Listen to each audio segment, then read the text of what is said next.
Es momento de hablar de economía, por eso lo recibimos siempre a Juan Ignacio Fernández. ¿Cómo estás, Juan? ¿Y todo bien? Todo bien, todo tranquilo. ¿Cómo va la semana? Cerrando ya complicada, ¿no? Con el dólar ya hoy. te diría, voy a dejar de responder esa pregunta porque todas las semanas son movidas, así que... Sí, no, terrible. Bueno, vamos a pararnos como punto de partida, ¿no? En los datos que arrojó el INDEC, un 3,9-4% de inflación en el mes de agosto. Sí, tremendo. Es el dato más alto, digamos, es el dato más alto de lo que va del año. Y en mucho tiempo, básicamente. Digamos, la inflación de este año con este dato... ¿Cuánto tiempo más o menos? Para tener como referencia. No te quiero decir cualquier cosa, pero de que yo tengo registro creo que es el más alto. Ok. ¿Sí? Digamos, con este dato, básicamente la inflación se espera que cierre en 45%, ¿sí? Altísimo. Sí. El último tramo del año la inflación va a estar muy por arriba del 3% en promedio. Y en el año ya va a 24%, recordemos que la meta era 15%. Sí, a ver, en diciembre del altura. año pasado estábamos hablando de que el gobierno se proponía como meta una inflación del 15% para este año, tope, o sea, 15% tope. Estamos hablando de más de la mitad. Sí, punto para nosotros que dijimos que no iba a cumplir ninguna meta. Sí. Así que a esta altura parece un chiste, ¿no? 45 contra 15 es como A ver, el gobierno demasiado... dice 42%, en otros ámbitos se habla de un 45%, pero la diferencia, la verdad, que más del 40% va a ser seguro. Sí, a ver, va a ser 45 de piso. A ver, si continúa la corrida cambiaria podría ser todavía más alta, ¿sí?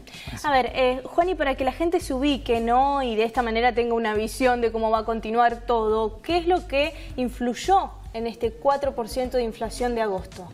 Bueno, ¿Qué es lo que recién influyó? Básicamente estás viendo cómo empieza lo que se conoce como pass-through, que es cuando se traduce, digamos, la corrida cambiaria, un salto del tipo de cambio, a los precios. Ya empezaron a indexar precios. Por ejemplo, hoy hablaba con un empresario de la cerveza y me dijo que la malta, o sea, una materia prima, le cambió esta semana 53%. Y bueno, lo que estás viendo es que en promedio se empiezan a mover todos, digamos, se empieza a indexar la economía de a poco, algunos sectores, parte de tarifas, combustible, DNS y demás. Y bueno, eso es lo que vas a ver de acá, te diría, hasta el fin del primer trimestre de 2019 como mínimo. Bueno, hoy informábamos un nuevo aumento en el transporte, la nafta. ¿Cómo está el combustible? El combustible, que es lo que claramente influye en todos los demás precios. Bueno, a la nafta todavía falta sincerar bastante, eso es lo más grave. O sea, es decir, que de acá a que cierre el año puede aumentar más aún. Sí, hoy la verdad que está un poco pisado el tema porque el gobierno entiende que es un precio, digamos, sensible, y para no meter más leña al fuego, como que tienen medio preacordado que no suban tan rápido, sino que sea un poco más gradual. Pero lo cierto es que los aumentos van a llegar. A ver, recién me decía Juani que recién se está trasladando a precios, ¿no? Las distintas cuestiones económicas que se han dado meses anteriores. ¿Hasta qué mes estamos hablando de lo que se trasladó a precios? No, a ver, el problema es que la corrida cambiaria, que parecía que se había frenado, se reavivó y tuvo digamos, este mes durante agosto tuvimos una devaluación del 30%, y ahora sí, recordemos que hoy el dólar estuvo en 40,53, y es el precio más alto, y digamos, el martes licitan Levax, ¿sí? O sea que hay 400.000 millones de pesos ahí dando vueltas que no se sabe a dónde bien pueden ir. Y además, en el corto plazo, el FMI no le habilitó esos 3.000 millones de dólares. O sea que el gobierno, digamos, varias señales que se conjugan. Ahí me quiero meter, ¿no? Porque con el FMI no tenemos las cosas muy bien claras con respecto al nuevo acuerdo que incluso Duhovne viajó a hablar con Lagarde. ¿Qué acuerdo hubo? ¿Hubo acuerdo? ¿No hubo acuerdo? ¿Se está esperando una respuesta? ¿No van a prestar esto por adelantado o sí? Es así. Digamos, el gobierno quería que le adelanten 3.000 millones como para dar una señal de, digamos, y frenar un poco esta corrida, poner algunos dólares en el mientras tanto hasta que se cierre el acuerdo. 3.000 millones que pertenecían a lo que sería el préstamo, la parte del préstamo del año 2019 o 2020. No. Digamos, hasta ahora habilitaron solamente un tramo, que eran estos 15.000. Y querían que le adelanten 3.000 más de todo el préstamo que estaba preacordado para ir frenando la corrida cambiaria. Y lo que pasa ahora es que no se cierra el acuerdo y no le van a habilitar ese dinero hasta que no se cierre el acuerdo de lo que viene. Y lo que viene está supeditado a, digamos, a la tarea que tenía que hacer también el gobierno, ¿no? ¿Cuál es el acuerdo que debe cumplir el país para que presten este dinero? Bueno, básicamente no estamos cumpliendo nada. Entonces, detállame esto. Necesitamos que haya muy buena voluntad del FMI, básicamente porque lo que recordemos que se comprometieron una inflación del 32%, ya apuntamos para un 45%.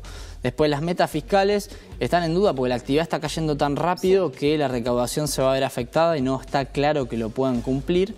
Entonces básicamente lo que están pidiendo es que como una revisión de la situación dada la coyuntura y hoy la verdad yo digamos sinceramente lo que mantiene en pie al acuerdo del FMI es la buena voluntad que tenemos y la buena relación bilateral, pero los fundamentos de la economía la verdad es que no acompañan y es por eso que los técnicos del FMI le bajaron el pulgar a Argentina y hoy lo mantiene en pie la buena voluntad que tiene y la relación con Trump sobre todo. Es decir, que es una cuestión de suerte realmente, ¿no? Sí, yo te diría que si cambia el presidente de Estados Unidos es probable, digamos, no va a cambiar, pero si cambiara ese acuerdo no sé si seguiría en pie porque parte de Europa está un poco enojada porque Argentina está pidiendo mucho dinero y lo cierto es que todavía hay países de Europa que están no en crisis, pero digamos, no están bien, no les sobra nada. Entonces Alemania, por ejemplo, dijo, che, le estamos dando mucho dinero a Argentina, el plan no es tan sólido y la verdad que tengo a Grecia acá al lado que también necesita esa plata, ¿entendés? Entonces ahí se ve reflejada esta buena relación que decías recién, que es por lo que nos están perdonando, entre comillas, ¿no? Exacto. Es decir, Argentina no está cumpliendo con ninguno de los acuerdos que había dado con el FMI, y bueno, esto lo leíamos a lo largo de esta semana, hablando de los datos de inflación que arrojaba el INDEC, que bueno, acá dice el dato interanual desde el 34,4%, y esto, o sea, supera la banda límite que se había acordado con el FMI. Sí. Esto supera ampliamente, digamos, esto te da cuenta de la velocidad que está viajando. El tema, la inflación, el tema es que proyectas un 45 a fin de año y en el año ya va a 24, o sea que básicamente estás pero muy lejos. Y eso que el acuerdo con el FMI fue hace 2 meses.